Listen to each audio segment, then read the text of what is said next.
ओम श्री राम जय राम जय जय राम। अपना रिकॉर्डिंग का प्रोजेक्ट चालू रखते हुए नीति पर अपनी चर्चा चल रही है। 2 सेशन हो चुके हैं, ये तीसरा सेशन। बालकांड की चौपाइयां अभी अपन विचार कर रहे हैं। तो हम बालकांड में आगे जो प्रसंग आता है वो राजा प्रताप भानु का प्रसंग है, और उसमें एक बड़ी ही सुंदर चौपाई तुलसीदास जी ने लिखी है। और रिपु तेजसी अकेल अपि लघु करी गनीय न ताहु।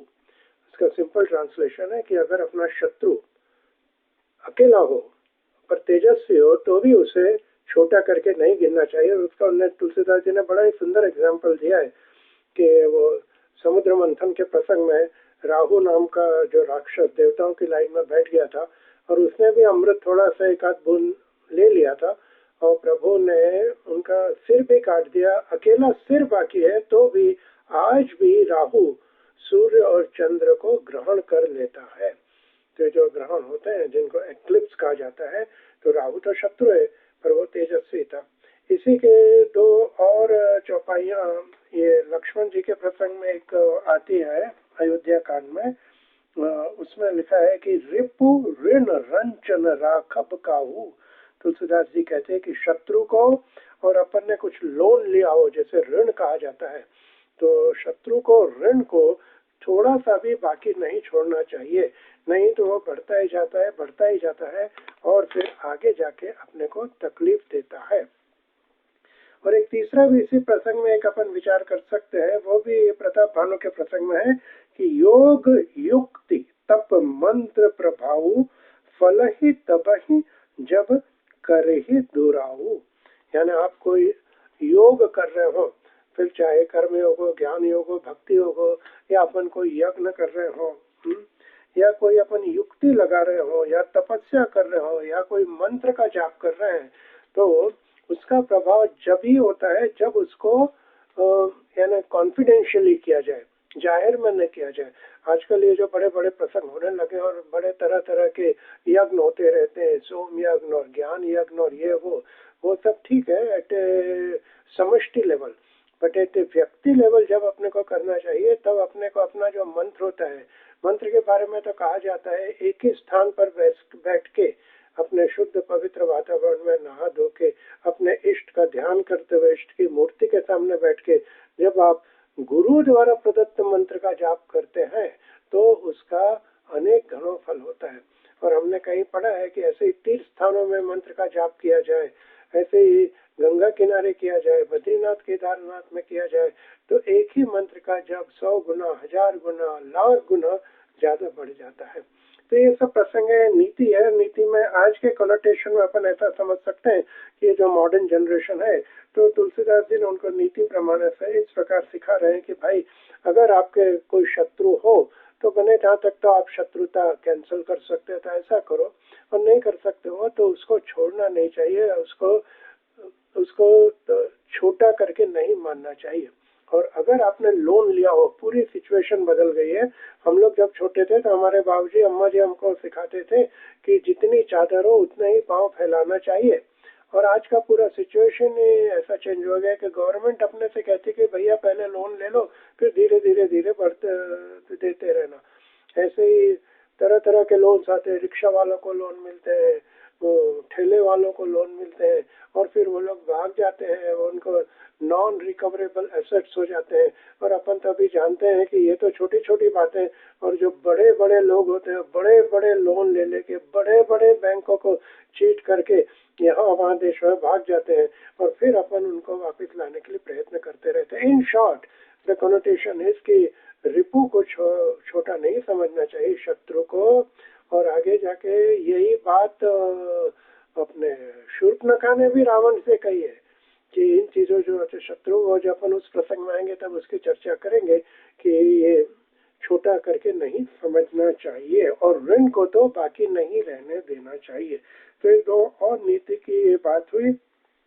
और अब इसके बाद ये अपना बालकांड की चौपाइयाँ, वैसे तो मैंने नियरली 50 जितनी चौपाइयाँ ढूंढी थी, पर अब अपन ने 6 जितनी चौपाइयाँ की। अब अपन आ रहे हैं अयोध्या कांड में। अयोध्या कांड में एक बड़ी सुंदर चौपाई आती है तुलसीदास जी की, very interesting. It is 17 number के दोहे में तीसरी और चौथी चौपाई है। भानु कमल कुल पोषनिहारा, बिनु जल जारी करई सोई छारा। देखिए what a beautiful thing of presentation by Tulsidas ji. ये चौपाई मंत्रा कह रही है कैकेयी जी से, क्योंकि मंत्रा आई है कैकेयी जी को भरमाने के लिए, और कैकेयी जी का तो मन में प्रेम है ही। सबसे पहले उन्होंने पूछा कि भाई राम कैसे है दशरथ, उसके बाद में भरत जी का नाम लिया।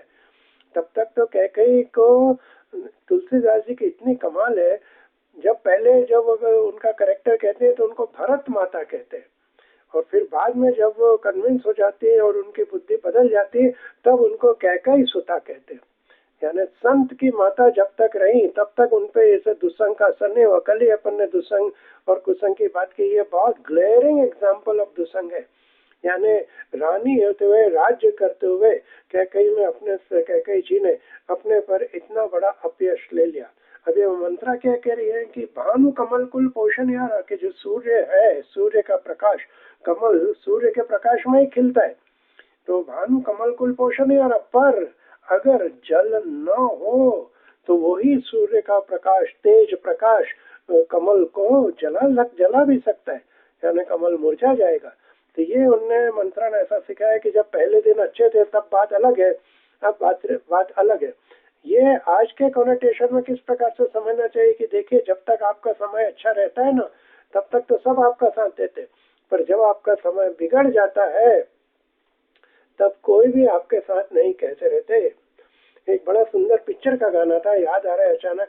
जब कोई बात बिगड़ जाए, जब कोई मुश्किल पड़ जाए, तुम देना साथ मेरा हो हम नवाज। तो मुश्किल के समय में तो अपनी छाया भी अपना साथ नहीं देती, ऐसा एक कहावत मुहावरा अपने हिंदी भाषा में है। तो इस प्रकार से अपन सबको समझना चाहिए कि जो गड़बड़ समय आता है तब अपने जो हितैषी होते हैं, मित्र होते हैं, वो भी अपना साथ छोड़ के चले जाते हैं। तो ये है नीति वाक्य कि अपने को अपना समझ के करना चाहिए। और अब इसके बाद अपने पास 2-3 मिनट बाकी है कि बहुत ही सुंदर चौपाई तुलसीदास जी ने लिखी है, which is a great guidance to all the couples who are listening to this clip presentation by me। Dasharath जी कह रहे हैं कि मैं सब कीन तो ही बिन पूछे। ये है 32 नंबर के दोहे की पहली चौपाई बालकांड में। सबको प्रसंग मालूम है कि दशरथ जी ने तो डिसाइड कर लिया था कि रामचंद्र जी को युवराज पद देना है, और सब उनकी तैयारियां भी चालू कर दी थी। गुरु जी से भी कंसल्टेशन कर लिया था, वशिष्ठ जी से, और अब वो कैकेयी जी के महल में है। और कैकेयी जी ने महल में उनको पुरानी बातें याद दिला के उनसे 2 वरदान मांग लिए।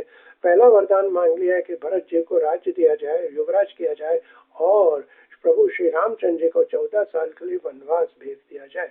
उसके बाद दशरथ जी ने बहुत प्रयत्न किया उनको समझाने का कि ठीक है हम भरत जी को टीका दे देंगे, पर राम को क्यों तुम वनवास भेज रहे हो, राम ने तुम्हारा क्या बिगाड़ा है। उन्हें तरह तरह की बातें उनसे की हैं, पर जब उनको लगा कि अब ये बीमारी किसी भी तरह से सॉल्व नहीं हो सकती, तब उन्हें बड़ा भारी गाइडेंस दिया है। क्या कह रहे हैं दशरथ जी कि मैं सब कीन तो ही बिन पूछे, मैंने ये जो भी डिसीजन लिया राम जी के बारे में, युवराज करने बारे में, उससे पहले तुमसे बात नहीं की।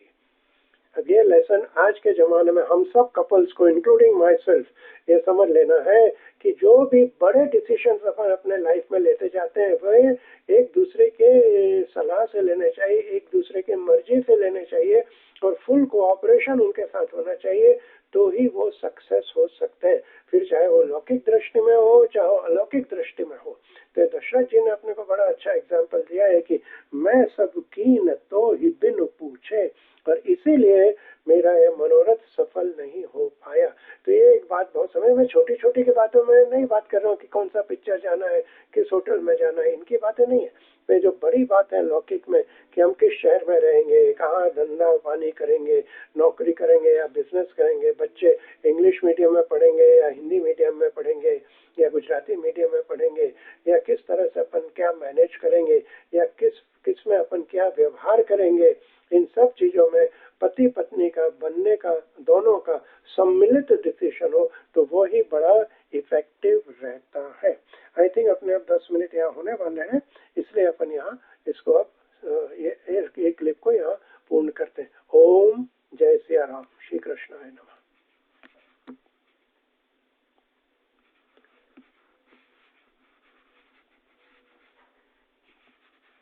ये कर्सर ही नहीं आ रहा है।